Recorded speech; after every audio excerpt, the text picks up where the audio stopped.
ಶ್ರೀಗುರುಭ್ಯೋ ನಮಃ. ಶ್ರೀಮದಾನಂದತೀರ್ಥ ಭಗವತ್ಪಾದಾಚಾರ್ಯಭ್ಯೋ ನಮಃ.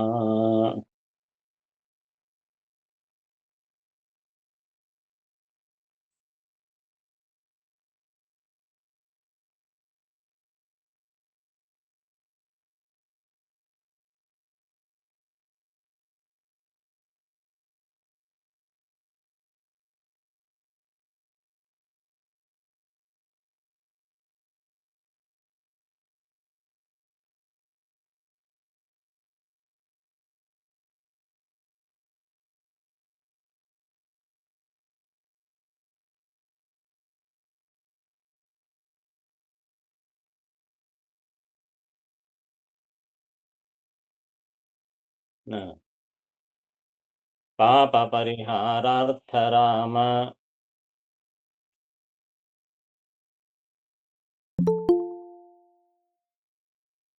ಉಮಾಪತಿಯ ನಿರ್ಮಿಸಿದ.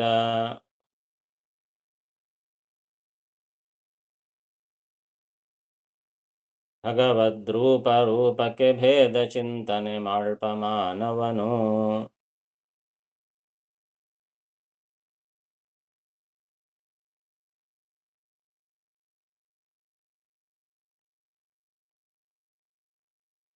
ಆಪಗಳು ಸತ್ತೀರ್ಥ ಗುರು ಮಾತಾ ಪಿತೃ ಪ್ರಭು ಪ್ರತಿಮ.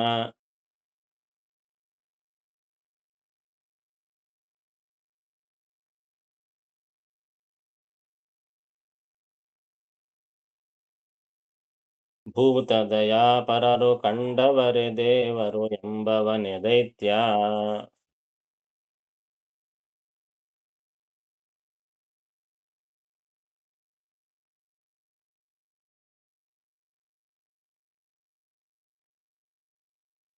ಹೇಳ್ತಾ ಇದ್ದಾರೆ, ದೈತ್ಯರ ಲಕ್ಷಣಗಳನ್ನು ಹೇಳ್ತಾ ಇದ್ದಾರೆ. ಹಿಂದೆ ಅನೇಕ ಲಕ್ಷಣಗಳನ್ನು ಹೇಳಿದರು. ಯಾರು ಭಗವಂತನಿಗೆ ಲಕ್ಷ್ಮೀನಾರಾಯಣಗೆ ವಿಯೋಗ ಚಿಂತನೆ ಮಾಡಿದವರು, ಮತ್ತು ಯಾವ ಭಯ ಇಲ್ಲದೆ ಇರುವಂತಹ ಭಗವಂತನಿಗೆ ಕಷ್ಟ ಭಯಗಳು ಅವ ಅಂತ ಹೇಳುವನು, ಮತ್ತು ಆ ಪರಶುರಾಮ ವ್ಯಾಸರೂಪ ಇವೆಲ್ಲವೂ ಕೂಡ ಕೇವಲ ಬ್ರಾಹ್ಮಣ ಋಷಿ ರೂಪ ಅಂತ ಹೇಳುವವರು ಇತ್ಯಾದಿ ದೋಷಗಳು ಏನು ಚಿಂತೆ ಮಾಡ್ತಾರೆ ಅವರು ದೈತ್ಯರು ಅಂತ ಹೇಳಿದರು. ಹಾಗೆ ಇನ್ನು ಏನೇನು ಮಾಡಿದರೆ ದೈತ್ಯರು, ಅವರ ಸ್ವಭಾವ ಏನು ಎಂಬುದನ್ನು ಹೇಳ್ತಾ ಇದ್ದಾರೆ.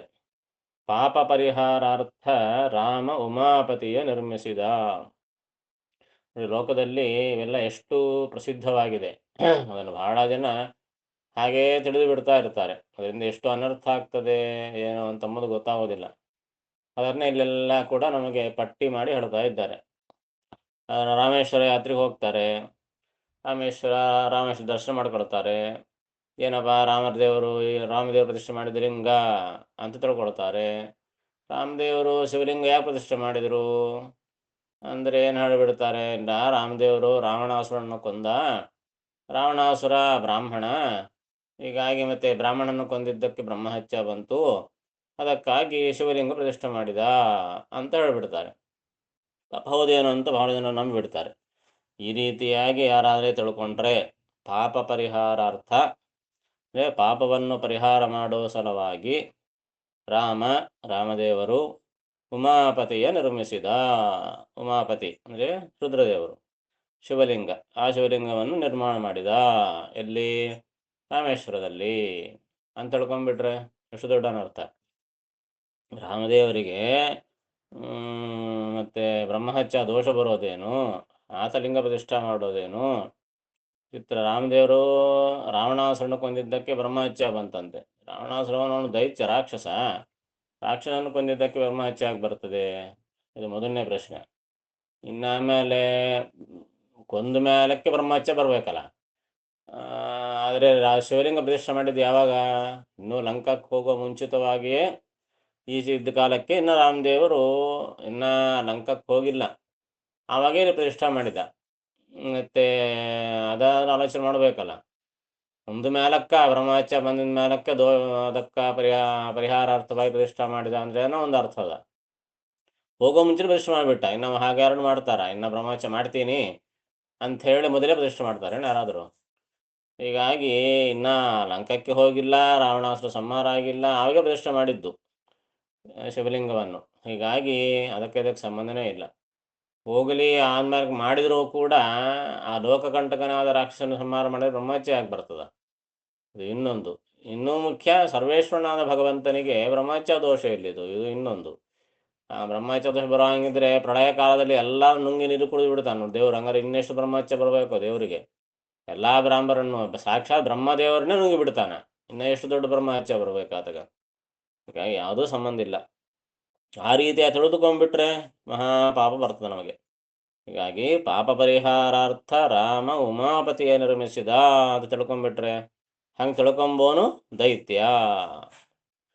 ಈ ರೀತಿಯಾಗಿ ಇದಕ್ಕೆ ಮಿಥ್ಯಾಜ್ಞಾನ ಎಂಬುದು ಬಹಳ ದೊಡ್ಡ ಕೆಟ್ಟದ್ದು. ಹೀಗಾಗಿ ಸರಿಯಾದ ಜ್ಞಾನವನ್ನು ಪಡೆಯಬೇಕು ಅಂತ ಅದಕ್ಕಾಗಿ ಶಾಸ್ತ್ರಗಳನ್ನು ಓದಬೇಕು, ತಿಳ್ಕೊಳ್ಬೇಕು ಎಂಬುದು ಇದೇ ಕಾರಣ.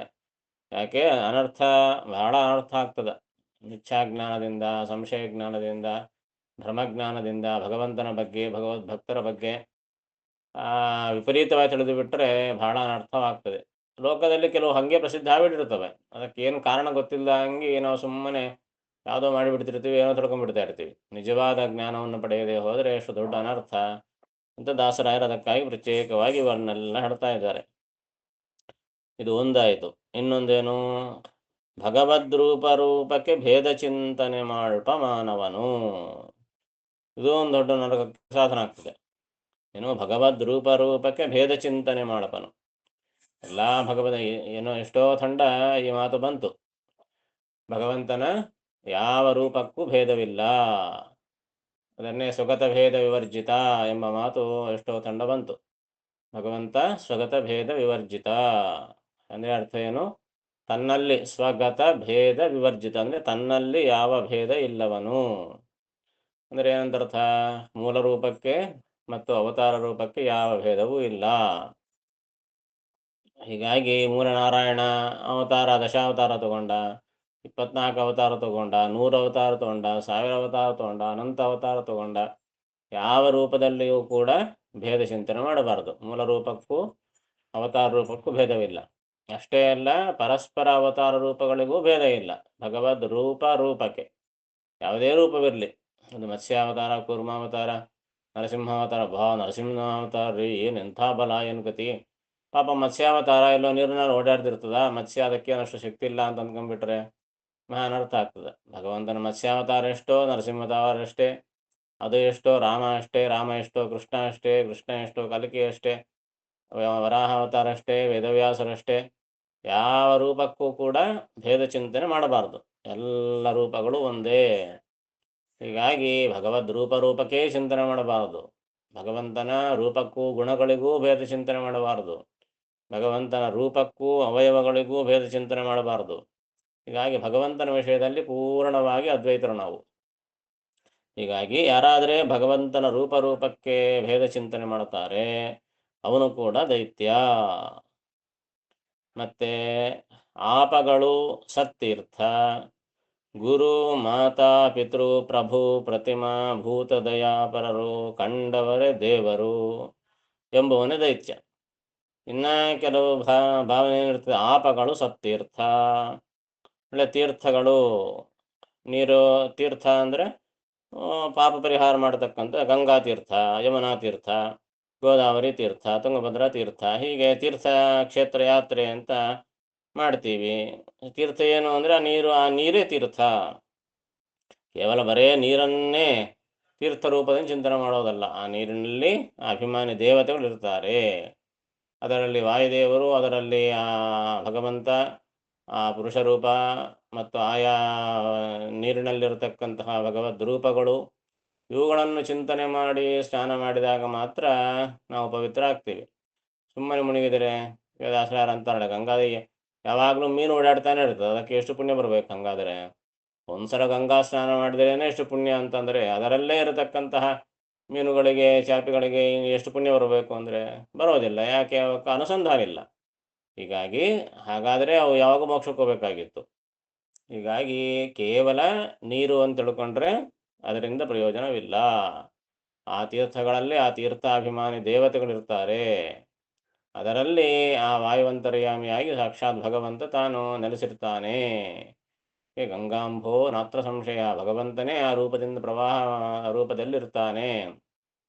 ಇಷ್ಟು ಚಿಂತನೆ ಮಾಡಿ ತೀರ್ಥಗಳಲ್ಲಿ ಸ್ನಾನ ಮಾಡಿದಾಗ ಪುಣ್ಯನೇ ಹೊರತು ಕೇವಲ ಆಪಗಳು ಸತ್ತೀರ್ಥ. ಆಪ ಅಂದರೆ ನೀರು, ಆಪಗಳು ಸತ್ತೀರ್ಥ ಅಂದರೆ ಬರೇ ನೀರೇ ತೀರ್ಥ ಅಂತ ತಿಳ್ಕೊಂಡ್ರೆ ಅವನು ದೈತ್ಯ. ಅಂದರೆ ಏನು ಅಭಿಮಾನಿ ಚಿಂತನೆ, ಅಂತರ್ಯಾಮಿ ಚಿಂತನೆ, ಆ ದೇವತೆಗಳ ಚಿಂತನೆ ಇಲ್ಲದೆ ಕೇವಲ ಜಡಗಳನ್ನೇ ತೀರ್ಥ ಅಂತ ತಿಳ್ಕೊಂಡ್ಬಿಟ್ರೆ ಅದು ಲಾಭವಿಲ್ಲ. ಮತ್ತೆ ಗುರು, ಮಾತಾ, ಪಿತೃ, ಪ್ರಭು, ಪ್ರತಿಮಾ, ಭೂತದಯಾ ಪರರು. ಅಂದರೆ ಸಾಧಾರಣವಾಗಿ ವೇದ ಶಾಸ್ತ್ರ ಏನು ಹೇಳುತ್ತದೆ? ಮಾತೃದೇವೋ ಭವ, ಪಿತೃದೇವೋ ಭವ, ಆಚಾರ್ಯ ದೇವೋ ಭವ, ಅತಿಥಿ ದೇವೋ ಭವ ಅಂತೆಲ್ಲ ವೇದ ಹೇಳುತ್ತದೆ. ತಂದೆ ತಾಯಿಗಳು ದೇವರು, ಅತಿಥಿಗಳೇ ದೇವರು, ಗುರುಗಳೇ ದೇವರು. ಅಂದರೆ ಏನು ಅವರೇ ದೇವರು ಅಂತ ಅರ್ಥ ಏನು? ಕೆಲವರು ಹಿಂಗೂ ಹೇಳೋರಿದ್ದಾರೆ. ಹೀಗಾಗಿ ಅವರೇ ದೇವರು ಅಂತ ತಿಳ್ಕೊಂಡ್ಬಿಟ್ರೆ ಗುರು, ಮಾತಾ, ಪಿತೃ, ಪ್ರಭು, ಪ್ರಭು ಅಂದರೆ ಸ್ವಾಮಿ, ಪ್ರತಿಮಾ, ಪ್ರತಿಮೆಗಳು, ಭೂತದಯಾಪರರು, ಸಜ್ಜನರು, ಕಂಡವರೇ ದೇವರು. ಹಾಗೆ ಯಾರು ಕಾಣ್ತಾರೋ ಅವರೇ ದೇವರು ಅಂದ್ಬಿಟ್ರೆ ಅವನೇ ದೈತ್ಯ. ಅಲ್ಲಪ್ಪ, ಅವನಲ್ಲಿ ಭಗವಂತ ಇದ್ದಾನೆ. ಪ್ರತಿಮೆಯನ್ನೇ ಭಗವಂತ ಅಂತ ತಿಳ್ಕೊಂಡ್ಬಿಟ್ರೆ, ತಾಯಿಯನ್ನೇ ದೇವರು ಅಂತ ತಿಳ್ಕೊಂಡ್ಬಿಟ್ರೆ, ಮಾತೃದೇವೋಭವ ಅಂದೇನಂತ ಅರ್ಥ?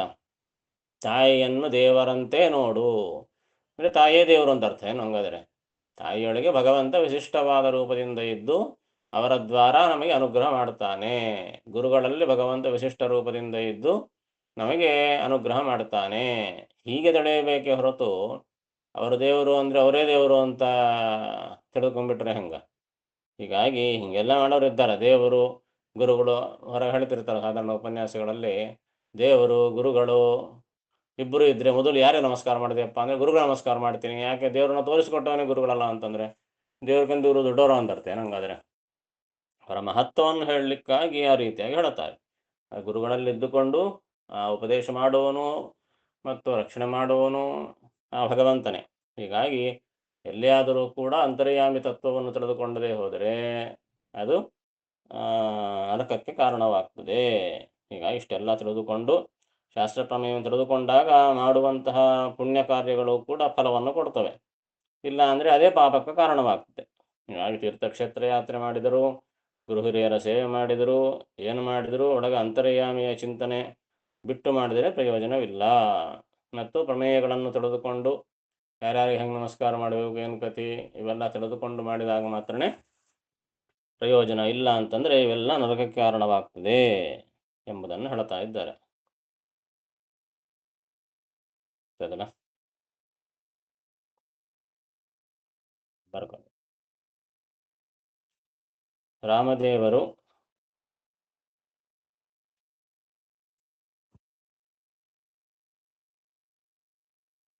ತನ್ನ ಪಾಪ ಪರಿಹಾರಕ್ಕಾಗಿ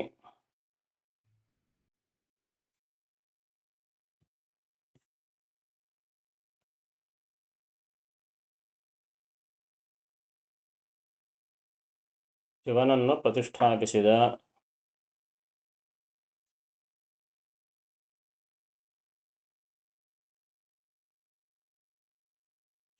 ಎಂದು ಹೇಳುವವನು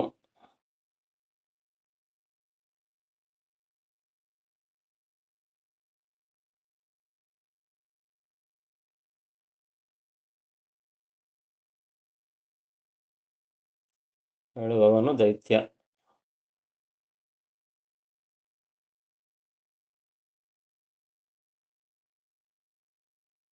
ಭಗವಂತನ ರೂಪಗಳಿಗೆ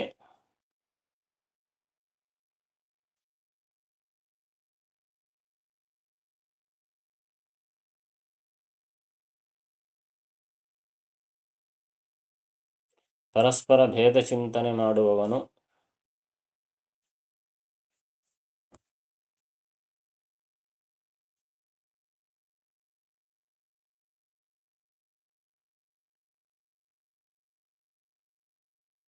ಕೇವಲ ನೀರುಗಳೇ ಉತ್ತಮ ತೀರ್ಥ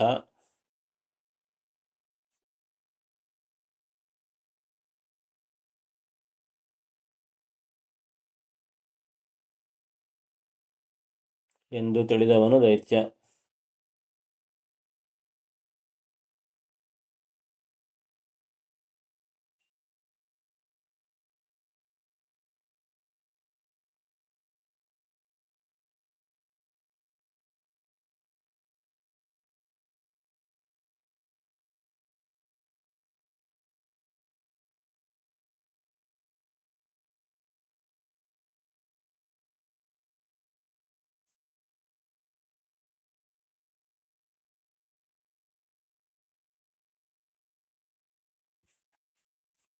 ಗುರು, ತಂದೆ,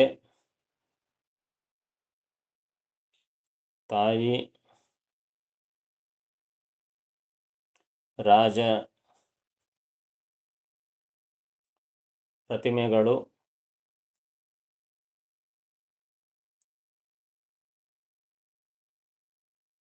ಭೂತದಯಾಪರರಾದ ಜನರು,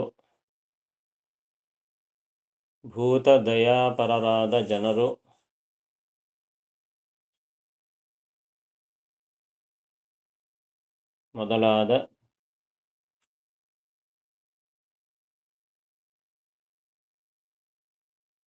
ಕಂಡವರನ್ನೆಲ್ಲ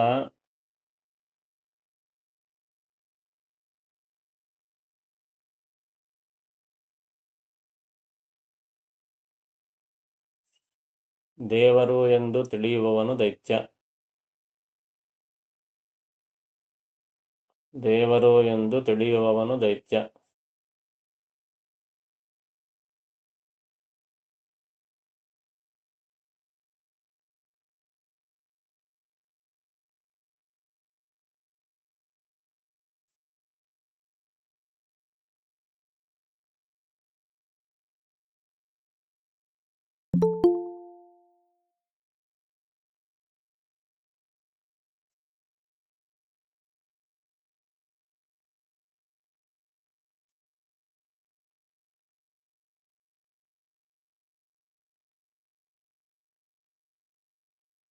ಹೀಗಾಗಿ ಈ ವಿಷಯಗಳ ಬಗ್ಗೆ ಸ್ಪಷ್ಟವಾಗಿ ಜ್ಞಾನ ಇರಬೇಕು. ಹಿಂದೆಳೆದಂತೆ ಬಹಳ ಜನ ಹಿಂಗೆ ಹೇಳ್ತಾರೆ, ರಾಮೇಶ್ವರದಲ್ಲಿ ರಾಮದೇವರು ಪ್ರತಿಷ್ಠಾ ಮಾಡಿದ ಪಾಪ ಪರಿಹಾರಕ್ಕಾಗಿ ಅಂತ.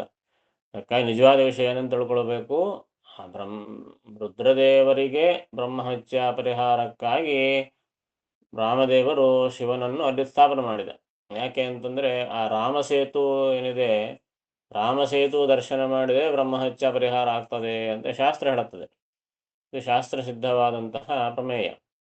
ಸೇತುಂ ದೃಷ್ಟ ಬ್ರಹ್ಮಹತ್ಯಾಮ್ಯಪೋಹತಿ ಅಂತ ಪ್ರಮಾಣ ಹೇಳುತ್ತದೆ. ಅಂದರೆ ಬ್ರಹ್ಮಹತ್ಯ ದೋಷ ಬಂದರೆ ಆ ರಾಮಸೇತು ದರ್ಶನ ಮಾಡಿಕೊಂಡ್ರೆ ಪರಿಹಾರ ಆಗ್ತದೆ ಅಂತ ಶಾಸ್ತ್ರ ಹೇಳುತ್ತದೆ. ರುದ್ರದೇವರಿಗೆ ಬ್ರಹ್ಮಹತ್ಯ ಬಂತು. ಹೇಗೆ ಬ್ರಹ್ಮದೇವರ ತಲೆ ಕಳೆದು ಬಿಡ್ತಾನೆ ರುದ್ರದೇವರು. ಇದು ಪ್ರಸಿದ್ಧವಾದದ್ದು. ಹೀಗಾಗಿ ತತ್ ಪರಿಹಾರಕ್ಕಾಗಿ ರುದ್ರದೇವರನ್ನು ಸ್ಥಾಪನೆ ಮಾಡಿದರು. ಹೀಗಾಗಿ ರುದ್ರದೇವರಿಗೆ ಬಂದ ಬ್ರಹ್ಮಹತ್ಯ ಪರಿಹಾರ ಮಾಡಲಿಕ್ಕೆ ಆ ಸೇತುವನ್ನು ನೋಡ್ತಾ ಕೂಡು ಅಂತ ಹೇಳಿ ಅಲ್ಲಿ ಪ್ರತಿಷ್ಠೆ ಮಾಡಿದ್ದು ಅಷ್ಟೇ ಹೊರತು ತನಗೆ ಬ್ರಹ್ಮಹತ್ಯ ಬಂತು ಅಂತಲ್ಲ. ಹೀಗಾಗಿ ಈ ವಿಷಯವನ್ನು ತಿಳಿದುಕೊಂಡು ನಿಜವಾದ ವಿಷಯವನ್ನು ನಾವು ಸ್ಮರಣೆ ಮಾಡಬೇಕು ಎಂಬುದನ್ನು ತಿಳ್ಕೊಂಡಿರಬೇಕು. ಪಾಪ ಪರಿಹಾರಾರ್ಥ ರಾಮ ಉಮಾಪತಿಯ ನಿರ್ಮಿಸಿದ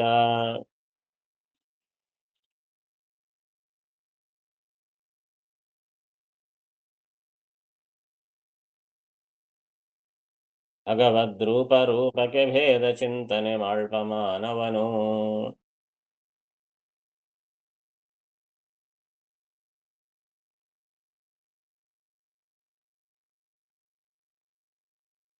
ಪಾಪಗಳು ಸತ್ತೀರ್ಥ ಗುರು ಮಾತಾ ಪಿತೃ ಪ್ರಭು ಪ್ರತಿಮಾ.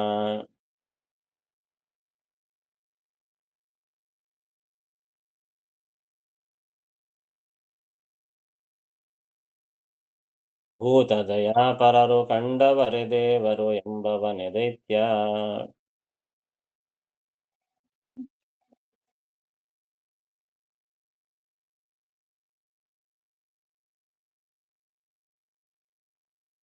ಸೋಮವಾರ ರುದ್ರದೇವರ ವಾರ, ಹೀಗಾಗಿ ರುದ್ರದೇವರ ವಿಷಯ ಬಂತು. ಮುಂದೆ ಸುಂದರ ಸ್ವಯಂ ವ್ಯಕ್ತವು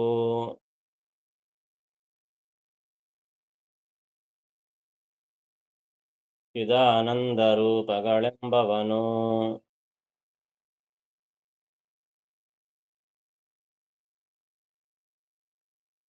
ನರನಿಂದ ನಿರ್ಮಿತ ಈಶ್ವರಗೆ ಅಭಿನಮಿಸುತ್ತಿಹ ನರನು.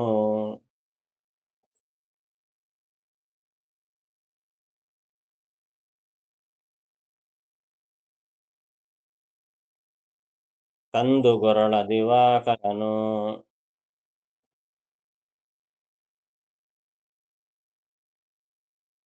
ಹರಿಯೊಂದೆ ಸೂರ್ಯ ಸುರೋತ್ತಮ.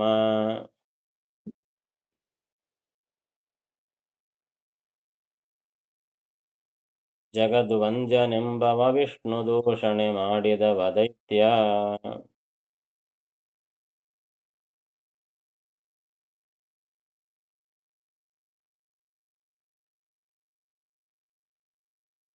ಇನ್ನ ನೋಡ್ರಿ ಎಷ್ಟೆಷ್ಟು ವಿಷಯಗಳು ಹೇಳ್ತಾ ಇದ್ದಾರೆ.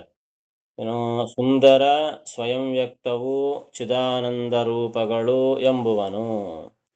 ಎಂದು ಹೇಳಿದ್ದನ್ನೇ ವಿವರಣೆ ಮಾಡ್ತಾರೆ. ಸುಂದರ ಸ್ವಯಂ ವ್ಯಕ್ತ ಪ್ರತಿಮೆಗಳಿರ್ತವೆ.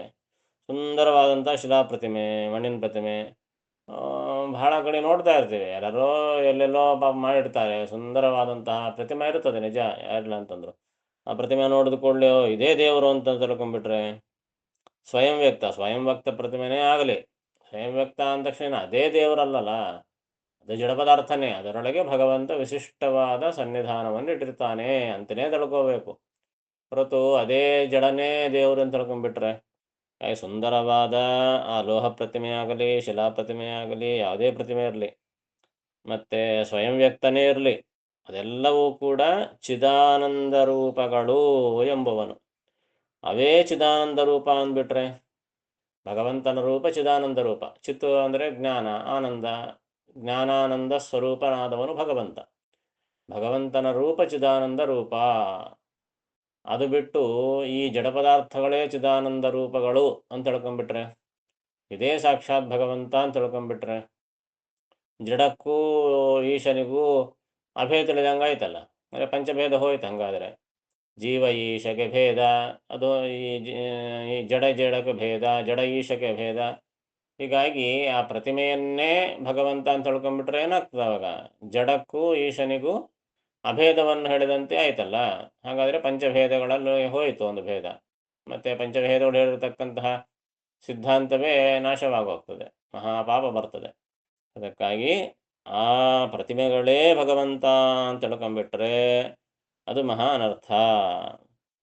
ಇದು ಒಂದು. ಇನ್ನೊಂದೇನು, ನರನಿಂದ ನಿರ್ಮಿತ ಈಶ್ವರಗೆ ಅಭಿನಮಿಸುತ್ತಿಹ ನರನು. ಎಷ್ಟೆಷ್ಟು ವಿಷಯ ಹೇಳುತ್ತಾರೆ, ತಿಳಿದಂಗೆ ಏನೋ ಮಾಡಿಬಿಡ್ತಾ ಇರ್ತೀವಿ. ನರನಿಂದ ನಿರ್ಮಿತ ಈಶ್ವರಿಗೆ ಯಾರ್ಯಾರೋ ಪ್ರತಿಷ್ಠೆ ಮಾಡಿರ್ತಾರಪ್ಪ, ಏನೇನೋ ರುದ್ರ ಶಿವಲಿಂಗ ಯಾರೋ ಪ್ರತಿಷ್ಠೆ ಮಾಡಿರ್ತಾರೆ, ಹೋಗೋದು ಸಾಷ್ಟಾಂಗ ನಮಸ್ಕಾರ ಮಾಡಿಬಿಡೋದು. ಹಂಗೆಲ್ಲ ಮಾಡ್ಲಿಕ್ಕೆ ಹೋಗಬಾರ್ದು. ಬರೀ ಈಶ್ವರ ಅಂತಲೇ ಅಲ್ಲ, ಯಾವುದೇ ದೇವರು, ಯಾವುದೇ ದೇವತೆಯ ವಿಗ್ರಹವನ್ನು ಯಾರ್ಯಾರೋ ಪ್ರತಿಷ್ಠೆ ಮಾಡಿದ್ದು ಇದ್ದರೆ ಹೋಗಿ ಅಲ್ಲಿ ನಮಸ್ಕಾರ ಮಾಡಲಿಕ್ಕಿಲ್ಲ.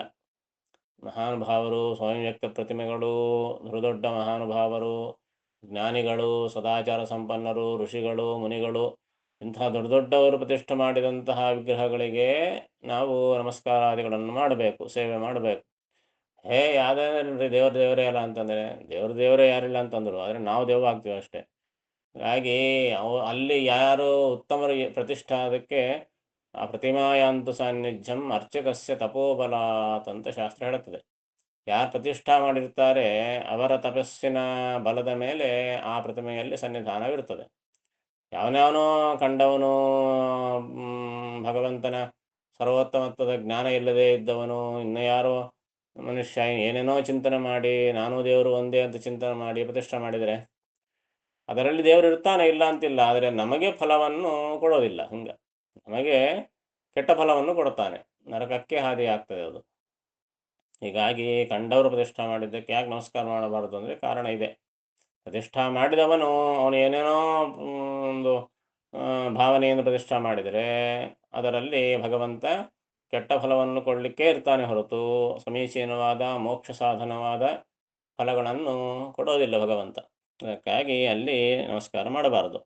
ಸ್ಪಷ್ಟ ಹೇಳ್ತಾರೆ ದಾಸರಾಯರದಕ್ಕೆ. ನರನಿಂದ ನಿರ್ಮಿತ ಈಶ್ವರಗೆ, ನರನಿಂದ ಅಂದರೆ ಯಾವುದ್ಯಾವುದೋ ನರನಿಂದ ಅಂತ ಅರ್ಥ. ಸಿದ್ಧಾಂತ ತಿಳಿಯದೇ ಇರತಕ್ಕಂತಹ, ವಿಷ್ಣು ಸರ್ವೋತ್ತಮತ್ವ ಜ್ಞಾನ ಇಲ್ಲದೇ ಇರುವಂತಹ ನರರಿಂದ ಪ್ರತಿಷ್ಠಾ ಮಾಡಿದ ಆ ಲಿಂಗಕ್ಕೆ ಆಗಬಹುದು, ಬೇರೆ ದೇವತೆಗಳಿಗಾಗಬಹುದು, ಯಾವುದಕ್ಕೂ ನಮಸ್ಕಾರ ಮಾಡಬಾರ್ದು. ಭಾಳ ಜನಕ್ಕೆ ಒಂದು ಅಭ್ಯಾಸ, ಹಾದಿಲಿ ಹೋಗ್ತಾ ಇರ್ತಾರೆ, ಬಸ್ನ ಹೋಗ್ತಾ ಇರ್ತದೆ, ಯಾವುದೋ ಗುಡಿ ಕಾಣಿಸ್ತದೆ, ಕೈ ಜೋಡಿಸಿ ಗಲ್ಲ ಬಡ್ಕೊಂಡು ನಮಸ್ಕಾರ ಮಾಡ್ತಿರ್ತಾರೆ. ಹಂಗೆಲ್ಲ ಮಾಡ್ಲಿಕ್ಕೆ ಹೋಗಬಾರ್ದು. ಯಾವುದು ದೊಡ್ಡ ವಿಗ್ರಹ ದೊಡ್ಡವರು ಪ್ರತಿಷ್ಠೆ ಮಾಡಿದ್ದಿದ್ರೇ ನಮಸ್ಕಾರ ಮಾಡಬೇಕೆ ಹೊರತು ಹಾದಿಯಲ್ಲಿ ಕಂಡದ್ದಕ್ಕೆಲ್ಲ ನಮಸ್ಕಾರ ಮಾಡ್ಕೊಂತ ಹೋಗಬಾರ್ದು. ನಾವೇನು ಸರ್ವೋಪಾಸಕರಲ್ಲಲ್ಲ, ಸರ್ವತ್ರ ಉಪಾಸಕ ಬ್ರಹ್ಮದೇವರಾದರೆ ಹಂಗ ಕಲ್ಲಿನಲ್ಲಿ ಮುಳಿನಲ್ಲಿ ಕೂಡ ಭಗವಂತನನ್ನು ಕಾಣುತ್ತಾರೆ. ಆ ಯೋಗ್ಯತೆ ನಮ್ಮದಲ್ಲ. ಹೀಗಾಗಿ ಕೇವಲ ಸಮ ಶಾಸ್ತ್ರೋಕ್ತವಾಗಿ ಎಲ್ಲಿ ಪ್ರತಿಷ್ಠೆ ಆಗಿರ್ತದೆ ಅಲ್ಲಿ ಮಾತ್ರ ನಮಸ್ಕಾರ ಮಾಡಬೇಕು. ಇನ್ನು ಕಂದುಗೊರಳ ದಿವಾಕರನು ಹರಿಯೊಂದೇ ಅಂತ ಹೇಳಿದರೆ, ಕಂದುಗೊರಳ ಅಂದರೆ ಈಶ್ವರ. ನೋಡಿ, ಸೋಮವಾರ ಎಲ್ಲ ಹೃದಯದ ಬಗ್ಗೆ ಬರ್ತಾ ಇದೆ. ಕಂದುಗೊರಳ, ಕಂದು ಅಂದರೆ ವಿಷ, ಗೊರಳ ಅಂದರೆ ಕಂಠ. ಕಂದುಗೊರಳ ಅಂದರೆ ವಿಷಕಂಠ, ವಿಷವನ್ನು ಕಂಠದಲ್ಲಿಟ್ಟ ರುದ್ರದೇವರು ಅಂತ ಅರ್ಥ. ರುದ್ರದೇವರು ದಿವಾಕರನು, ದಿವಾಕರ ಅಂತಂದರೆ ಸೂರ್ಯ.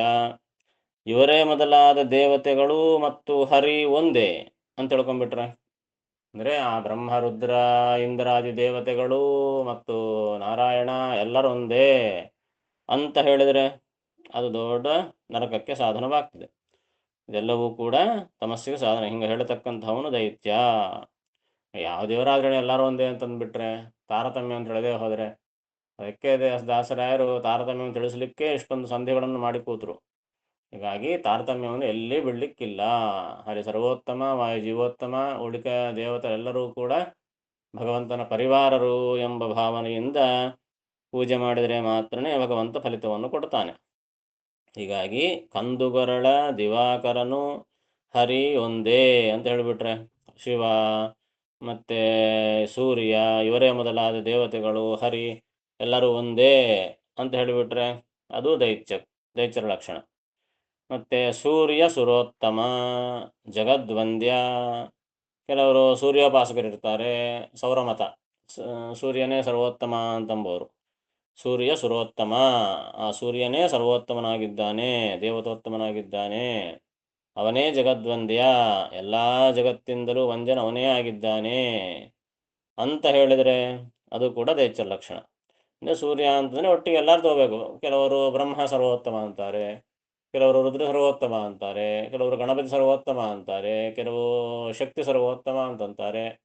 ಹೀಗೆ ಬೇರೆ ಬೇರೆ ದೇವತೆಗಳನ್ನು ಸರ್ವೋತ್ತಮರು ಅಂತ ಹೇಳಿದರೆ ಮತ್ತು ವಿಷ್ಣು ದೂಷಣೆ ಮಾಡಿದವ ದೈತ್ಯ. ಇನ್ನೊಬ್ಬ ಸಾಕ್ಷಾತ್ ವಿಷ್ಣುವನ್ನೇ ದೂಷಣೆ ಮಾಡಿದರೆ ಅದಕ್ಕಂತೆ ದೊಡ್ಡ ಪಾಪ ಇರೋದಿಲ್ಲ. ಹೀಗಾಗಿ ಎಲ್ಲ ವಿಷಯಗಳನ್ನು ಕೂಡ ಚೆನ್ನಾಗಿ ತಿಳ್ಕೊಂಡಿರಬೇಕು. ಪ್ರಧಾನವಾಗಿ ಏನು, ಪ್ರತಿಮೆಗಳೇ ದೇವರಲ್ಲ, ಪ್ರತಿಮೆಯೊಳಗೆ ಭಗವಂತ ಅಂತರ್ಯಾಮಿಯಾಗಿ ಉತ್ತಮವಾದಂತಹ ಸನ್ನಿಧಾನವನ್ನಿಟ್ಟು ತಾನು ರಕ್ಷಣೆ ಮಾಡ್ತಾನೆ ಎಂಬ ವಿಷಯ ತಿಳ್ಕೊಬೇಕು. ಮತ್ತು ಕಂಡವರು ಪ್ರತಿಷ್ಠಾ ಮಾಡಿದಂತಹ ದೇವತಾ ವಿಗ್ರಹಗಳಿಗೆ ನಮಸ್ಕಾರ ಮಾಡಬಾರದು, ಮತ್ತು ದೇವತೆಗಳೆಲ್ಲರೂ ಒಂದೇ ಅಂತ ತಿಳ್ಕೋಬಾರದು, ಅಥವಾ ಬೇರೆ ದೇವತೆಗಳೇ ಸರ್ವೋತ್ತಮರು ಅಂತಲೂ ತಿಳ್ಕೋಬಾರದು. ವಿಷ್ಣು ದೂಷಣೆಯನ್ನಂತೂ ಮಾಡಲಿಕ್ಕೆ ಹೋಗಲೇಬಾರದು. ಹೀಗೆ ಯಾರಾದರೂ ಮಾಡಿದರೆ ಅವರು ದೈತ್ಯ ಅಂತ ಹೇಳ್ತಾ ಇದ್ದಾರೆ. ಗೊತ್ತಾಯ್ತಲ್ಲ?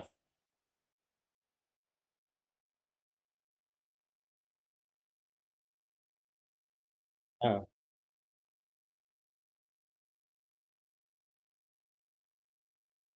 ಅಷ್ಟೇ.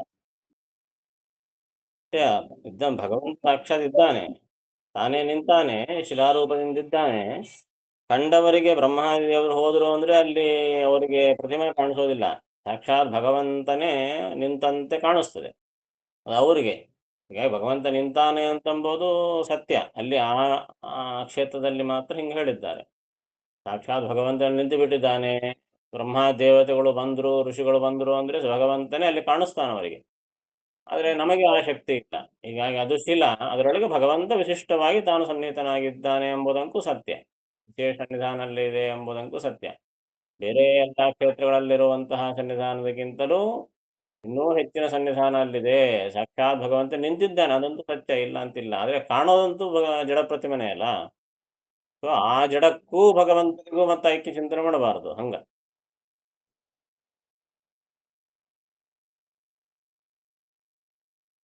ಹ್ಮ್, ಹೌದು ಹೌದು, ಅಷ್ಟೇ, ಎಲ್ಲ ಅಷ್ಟೇ. ಮೂಲರಾಮ್ ದೇವರು ಅಷ್ಟೇ. ಅದೇನದು ಲೋಹ ಪ್ರತಿಮೆ, ಅದು ಮೂಲರಾಮ್ ದೇವರು. ಆದರೆ ಅದರಲ್ಲಿ ಭಗವಂತ ವಿಶಿಷ್ಟವಾದಂತಹ, ಎಲ್ಲಿ ಯಾವ ಪ್ರತಿಮೆಯಲ್ಲಿ ಇಲ್ಲದೆ ಇರುವಂತಹ ಸನ್ನಿಧಾನವನ್ನು ಆ ಪ್ರತಿಮೆಯಲ್ಲಿ ಇಟ್ಟಿದ್ದಾನೆ. 1000 ಕ್ಯಾಂಡಲ್ ಬಲ್ಬು, 100 ಕ್ಯಾಂಡಲ್ ಬಲ್ಬು ಇದ್ದಂತೆ 1000 ಕ್ಯಾಂಡಲ್ ಬಲ್ಬ್ ರೂಪದಿಂದ ಭಗವಂತ ಅಲ್ಲಿದ್ದಾನೆ. ಕ್ಯಾಂಡಲ್ ಎಷ್ಟಾದರೂ ಇರಬಹುದು, ಆದರೆ ಬಲ್ಬ್ ಅಂತೂ ಬಲ್ಬೇ ಅಲ್ಲ, ಅದರೊಳಗೆ ಕರೆಂಟ್ ಹೆಚ್ಚಿನ ಪ್ರಕಾಶ ರೂಪದಿಂದ ಇರ್ತದೆ. ಹಾಗೆ ಮೂಲರಾಮದೇವರು ವಿಗ್ರಹ ಆಗಲಿ ಯಾವುದೇ ಆಗಲಿ ಅಷ್ಟೇ, ಅದಂತೂ ಪ್ರತಿಮೆನೆ, ಅದಂತೂ ಜಡ ಪದಾರ್ಥವೇ. ಅದರಲ್ಲಿ ಭಗವಂತ ವಿಶಿಷ್ಟವಾಗಿ ಸನ್ನಿಹಿತನಾಗಿದ್ದಾನೆ ಅಂತ ತಿಳ್ಕೋಬೇಕು. ಹೌದು.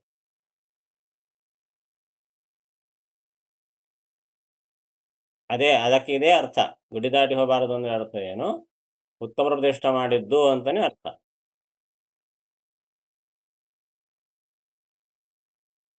ನದಿಗೆ ಹೇಳ್ಯಾರ. ನದಿಗೆ ಅಲ್ಲ, ನದಿಗೆ ಹೋಗೋ ಕಾಲ ನಮಸ್ಕಾರ ಮಾಡ್ತೀವಿ. ನದಿ ಇತ್ಯಾದಿ ಅದೇನ್ ಬೇರೆ ನರರು ಪ್ರತಿಷ್ಠೆ ಮಾಡಿದ್ದಲ್ಲಲ್ಲ. ಇಲ್ಲಿ ಏನ್ ಹೇಳ್ಯಾರ ದಾಸರಾಯರು? ನರನಿಂದ ನಿರ್ಮಿತ ಈಶ್ವರಿಗೆ ಅಂತಂದಾರ. ನದಿಗಳು ನರ ನಿರ್ಮಿತ ಮಾಡಿಲ್ಲಲ್ಲ. ಹಾಗೆ ಹೀಗಾಗಿ ನದಿ ದಾಟುವಾಗ ಅವಶ್ಯವಾಗಿ ನಮಸ್ಕಾರ ಮಾಡಬೇಕು. ಅವಸರ ಇದ್ರೆ ಒಂದಿಷ್ಟು ರೊಕ್ಕ ಹಾಕಿ ನಮಸ್ಕಾರ ಮಾಡಬಹುದು. ಇವೆಲ್ಲ ನದಿಗಳಿಗೆ ಹೇಳಿದ್ದಾರೆ. ನದಿ ದಾಟಬಾರದು, ಅದು ಸತ್ಯನೇ. ಸುಮ್ಮನೆ ನಿಜವಾಗಿ ನದಿ ಬಂತು ಅಂತಾದ್ರೆ ಅಲ್ಲಿ ಇಳಿದು ಸ್ನಾನಾದಿಗಳನ್ನು ಮಾಡಿ ಅದಕ್ಕೆ ಆರತಿ ಕೊಟ್ಟು ಹೋಗ್ಬೇಕು ನಿಜವಾಗಿ. ಆದ್ರೆ ಅದು ಕೈಲಾಗೋದಿಲ್ಲ. ಅದಕ್ಕಾಗಿ ಕನಿಷ್ಠ ಪಕ್ಷ ಅಪರಾಧ ಕ್ಷಮ ಮಾಡು ಅಂತ ಹೇಳಿ ನಜ್ಯಾಭಿಮಾನಿ ದೇವತೆಗಳಿಗೆ ಪ್ರಾರ್ಥನೆ ಮಾಡಿ ನಮಸ್ಕಾರ ಮಾಡಿ ಅನುಕೂಲ ಆದ್ರೆ ಒಂದಿಷ್ಟು ರೂಪಾಯಿ ಹಾಕಿ ಗೋವಿಂದ ಮಾಡಿ ಮುಂದಕ್ಕೆ ಹೋಗ್ಬೇಕು. ಇದು ಇದ್ದದ್ದೇ. ಅಂದ್ರೆ ಇಲ್ಲಿ ಹೇಳಿದ್ದು ಯಾವ ವಿಷಯ? ಯಾರ್ಯಾರೋ ಪ್ರತಿಷ್ಠೆ ಮಾಡಿದ ವಿಗ್ರಹಗಳು ಬರ್ತವೆ, ಅದಕ್ಕೆ ನಮಸ್ಕಾರ ಮಾಡೋ ಅಗತ್ಯವಿಲ್ಲ ಅಂತ ಹೇಳಿದ್ದಷ್ಟೇ. ಏನು ನಮಸ್ಕಾರ ಮಾಡೋ ಅವಸರ ಇಲ್ಲ. ಏನಾಗೋದಿಲ್ಲ. ಈಗ ಈ ದಾಸರಾಯರು ಹೇಳಿದ್ದಕ್ಕೆ ಅದೇ ಅರ್ಥ ಅಲ್ಲ. ಇನ್ನು ಬಿಡದೆ ಇದಕ್ಕೆ ಬೇರೆ ಅರ್ಥ ಏನಂತ ಹೇಳಿದ್ರಿ ಇನ್ನು? ನರನಿಂದ ನಿರ್ಮಿತ ಈಶ್ವರಗೆ ಅಭಿನಯಿಸಿದ ನರನು ಅಂತಕ್ಕೂ ಹೇಳ್ಯಾರ ದಾಸರಾಯರು ಸ್ಪಷ್ಟವಾಗಿ. ಈಗ ಹಾ, ಅದು ಅಷ್ಟೇ. ಸಾಲಿಗ್ರಾಮ ಕೂಡ ಅಷ್ಟೇ. ಅದೇ ಅಷ್ಟೇ. ಸಾಲಿಗ್ರಾಮನೂ ಅಷ್ಟೇ. ಅದು ಕೂಡ ಜಡನೇ ಅದು ಕೂಡ. ಅಲ್ಲೇ ಅಷ್ಟೇ. ಸದಾ ಭಗವಂತ ನಿತ್ಯ ಸನ್ನಿಹಿತನಾಗಿರ್ತಾನೆ ಅಂತ. ಅಂದ್ರೆ ಬೇರೆ ಪ್ರತಿಮೆಗಳಿಗೆ ಸಾಲಿಗ್ರಾಮಕ್ಕೆ ಭೇದ ಏನು ಅಂತಂದ್ರೆ, ಈ ಬೇರೆ ಮಾಮೂಲು ಪ್ರತಿಮೆಗಳು ಇತ್ತು ಅಂದ್ರೆ ಪ್ರತಿಮೆಗಳಲ್ಲಿ ಪೂಜೆ ಮಾಡಬೇಕು ಅಂತಂದ್ರೆ, ಪೂಜೆ ಮಾಡೋ ಕಾಲಕ್ಕೆ ಏನ್ ಮಾಡ್ತಾರೆ? ಅದರಲ್ಲಿ ಆವಾಹನ ಮಾಡಿ ಬಿಂಬಮೂರ್ತಿಯನ್ನು ಆವಾಹನ ಮಾಡಿ ಆಮೇಲೆ ಪೂಜೆ ಮಾಡ್ಬೇಕು.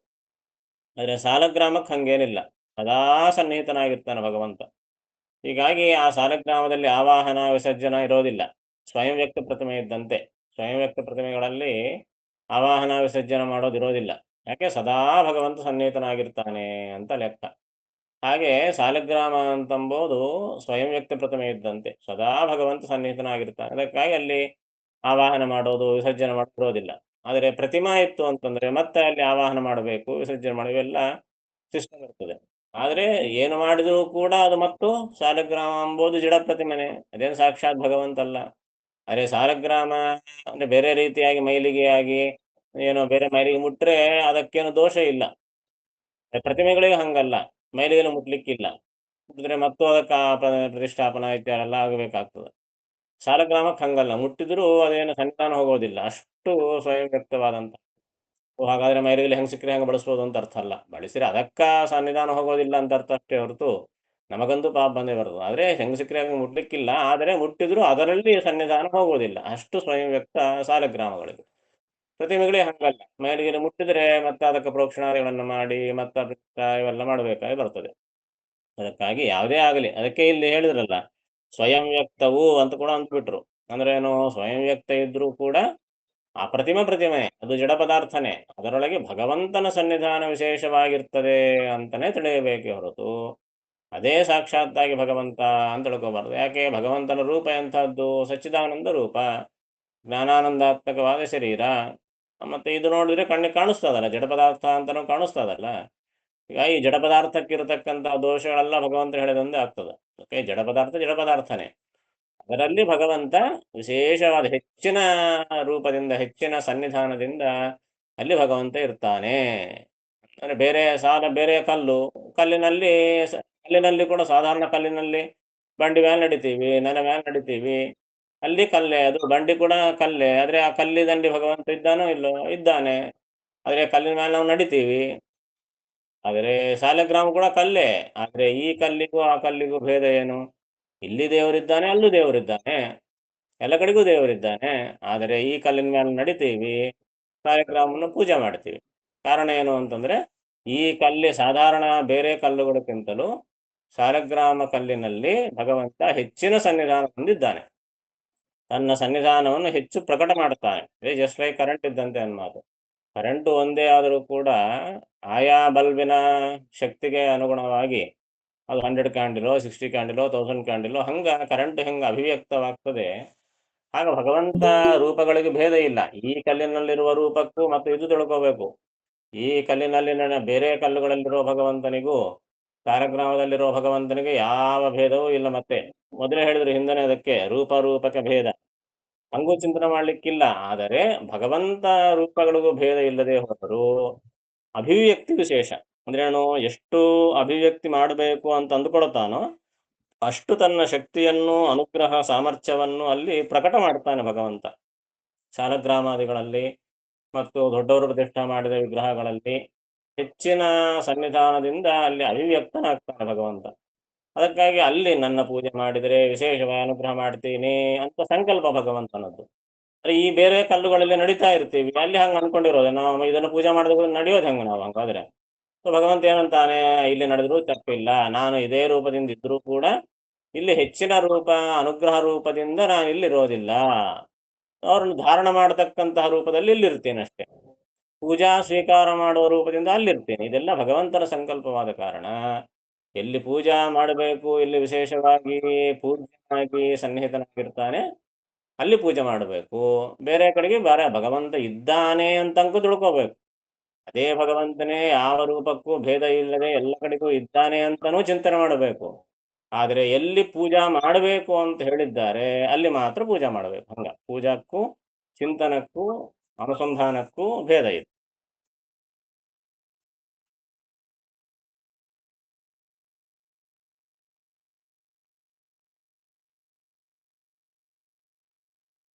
ಸುಂದರವಾದ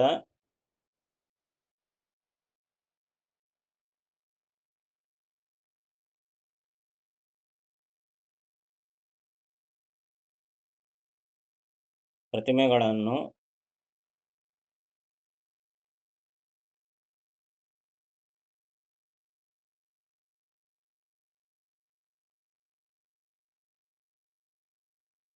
ಸ್ವಯಂ ವ್ಯಕ್ತ ಮೂರ್ತಿಗಳನ್ನು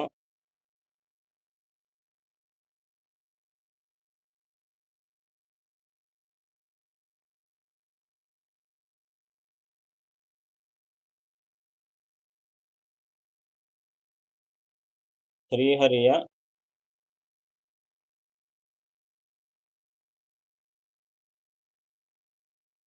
ಸಾಕ್ಷಾತ್ ಜ್ಞಾನಾನಂದ ರೂಪಗಳು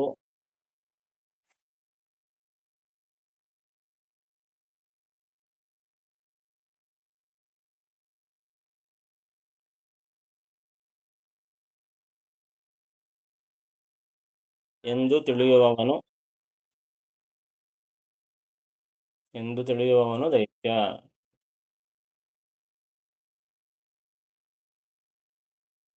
ಎಂದು ತಿಳಿಯುವವನು ದೈತ್ಯ.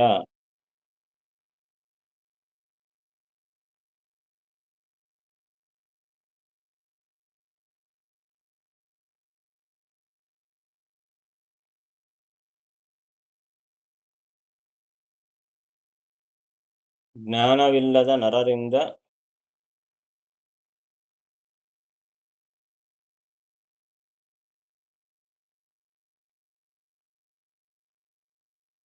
ಪ್ರತಿಷ್ಠಾಪಿತವಾದ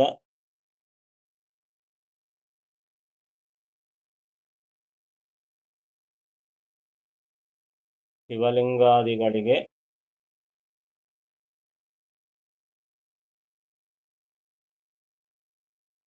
ನಮಸ್ಕರಿಸುವವನು ದೈತ್ಯ.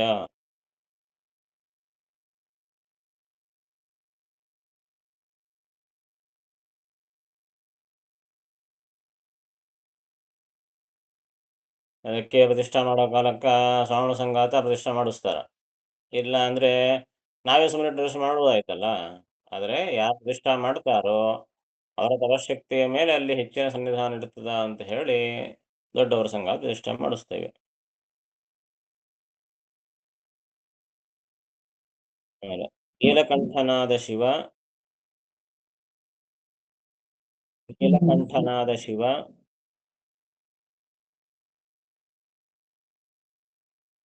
ಸೂರ್ಯ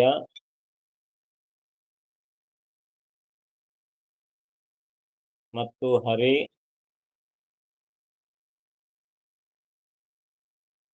ಇವರೆಲ್ಲರೂ ಒಂದೇ ಎಂದು ಹೇಳುವವನು ಇವರೆಲ್ಲರೂ ಒಂದೇ ಎಂದು ಹೇಳುವವನು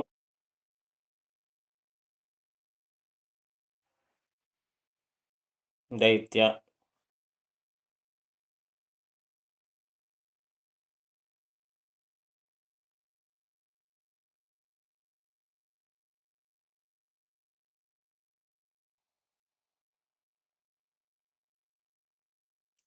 ಸೂರ್ಯನೇ ಸರ್ವೋತ್ತಮ.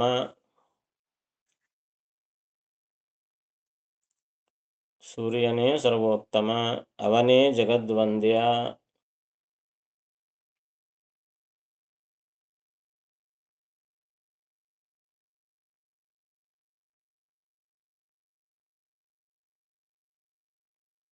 ಎಂದು ತಿಳಿಯುವವನು ಎಂದು ತಿಳಿದವನು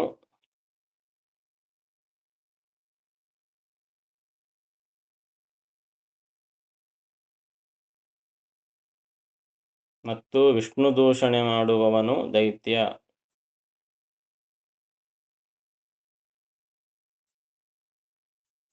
ಮತ್ತು ವಿಷ್ಣು ದೂಷಣೆ ಮಾಡುವವನು ದೈತ್ಯ.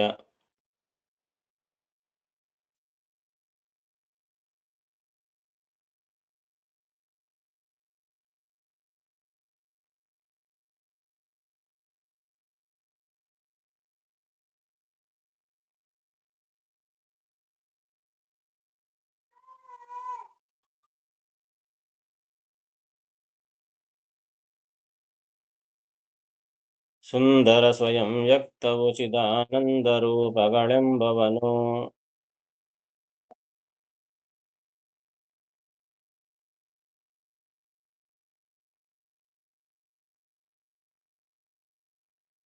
ನರನಿಂದ ನಿರ್ಮಿತ ಈಶ್ವರಗೆ ಅಭಿನಮಿಸುತ್ತಿಹ ನರನು.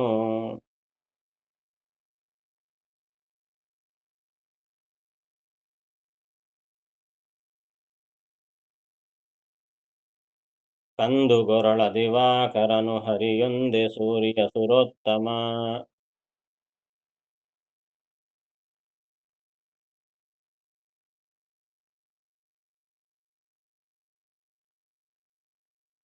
ಜಗದ್ವಂದ್ಯನೆಂಬವ ವಿಷ್ಣು ದೂಷಣೆ ಮಾಡಿದವ ದೈತ್ಯ.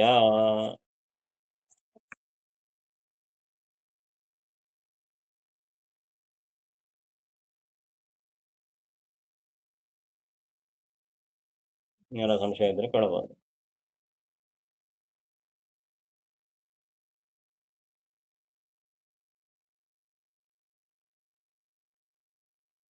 ಎಲ್ಲಾ ದೇವತೆಗಳು ಅಪರೋಕ್ಷ ಜ್ಞಾನಿಗಳೇ, ಎಲ್ಲರೂ ಅಪರೋಕ್ಷ ಜ್ಞಾನಿಗಳೇ.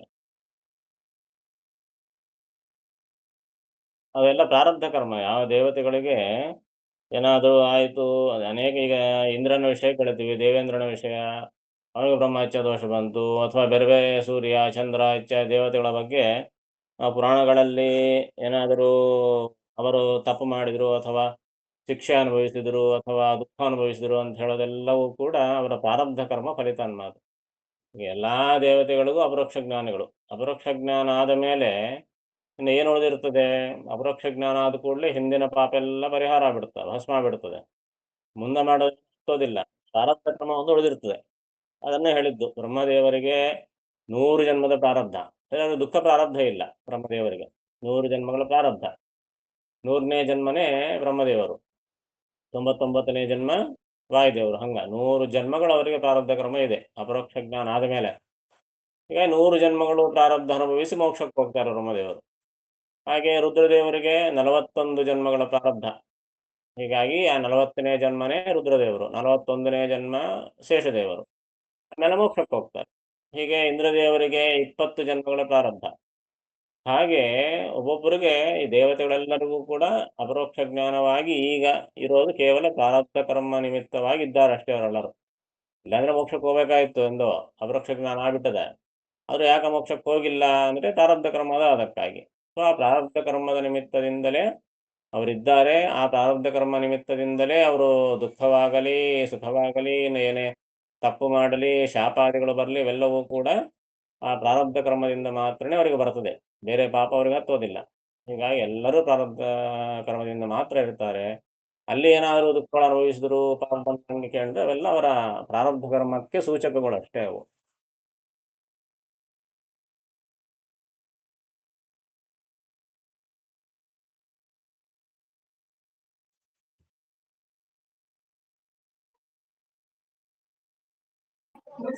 ನಮಸ್ಕಾರ ಆಚಾರ್ಯ.